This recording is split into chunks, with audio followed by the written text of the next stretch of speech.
नमस्कार फ्रेंड्स, स्वागत आहे तुमचं ज्योती स्वाद स्टुडिओमध्ये। इथे तुम्हाला मिळणार आहे भन्नाट food videos, tasty recipes, street फूडची मजा आणि खवय्यांसाठी खास धमाल कंटेंट। जर तुम्ही खाण्याचे आणि फिरण्याचे शौकीन असाल तर हे चॅनल तुमच्यासाठी आहे। त्यामुळे आत्ताच सबस्क्राईब करा, बेल आयकन दाबा आणि आमच्या फूड फॅमिलीचा हिस्सा व्हा। आज मी तुमच्यासाठी अरबी फ्लेवर जबरदस्त कबाब फूड प्रेमींसाठी खास रेसिपी घेऊन आलेली आहे। तर चला बघूया ही कशा प्रकारे केलेली आहे।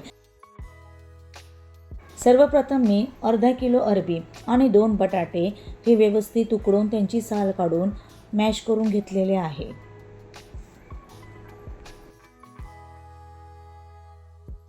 अरबी ही कशा प्रकारे शिजवायची हे तुम्ही माझ्या मागच्या व्हिडिओमध्ये बघू शकतात। आता यामध्ये मी 1 टीस्पून या प्रमाणात आलं लसूण मिरची पेस्ट, 1 बारीक चिरलेला टोमॅटो, 1 बारीक चिरलेला कांदा,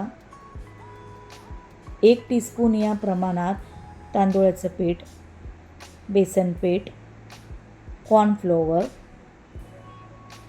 त्याचप्रमाणे 1 टीस्पून या प्रमाणामध्ये धनेपूड, जिरेपूड, चाट मसाला, काश्मीरी लाल पावडर, हळद, मसाला, चवीपुरता मीठ, वरून थोडा लिंबू पिळून आणि कोथिंबीर टाकून पाणी न घालता हे सर्व मिश्रण व्यवस्थित एकजीव करून घेणार आहोत। लिंबूमुळे अरबीचा चिकटपणा कमी होतो आणि टेस्टही छान लागते। आता सर्व मिश्रण एकजीव करून झालेले आहे। पुढे मी याचे कबाब बनवण्यासाठी घेणार आहे।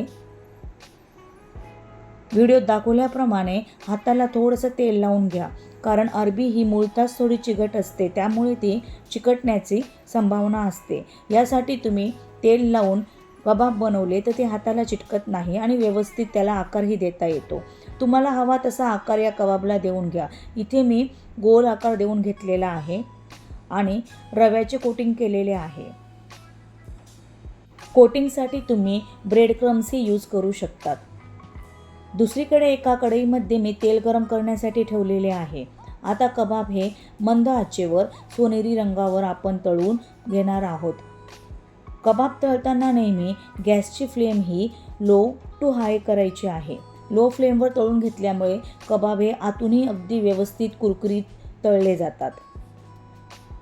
अशा प्रकारे मी एक एक करून सर्व कबाब तळून घेतलेले आहेत। हे अरबी कबाब तुम्ही हिरवी चटणी, सॉस किंवा दह्यासोबतही सर्व करू शकतात। सध्या मुलांच्या शाळा सुरू झालेल्या आहे। प्रत्येक गृहिणीला पडणारा हा सर्वात महत्त्वाचा प्रश्न की मुलांच्या डब्याला काय द्यावे, यासाठी हे एक बेस्ट ऑप्शन आहे। त्याचप्रमाणे हे कबाब तुम्ही बनवून फ्रीजमध्ये स्टोअर करू शकतात आणि तुम्हाला हवे तेव्हा फ्राय करू शकतात। अशा प्रकारे आपले कुरकुरीत आणि चटपटीत असे अरबी कबाब खाण्यासाठी तयार झालेले आहे। फ्रेंड्स, तुम्हाला आजची अरबी कबाब रेसिपी कशी वाटली हे मला कमेंट्स करून नक्की सांगा। अशाच भन्नाट रेसिपींसाठी माझ्या चॅनलला लाईक आणि सबस्क्राईब करायला विसरू नका। पुन्हा भेटूया एका नवीन व्हिडिओमध्ये। तोपर्यंत आनंदी राहा आणि मजेदार रेसिपी करत राहा। धन्यवाद।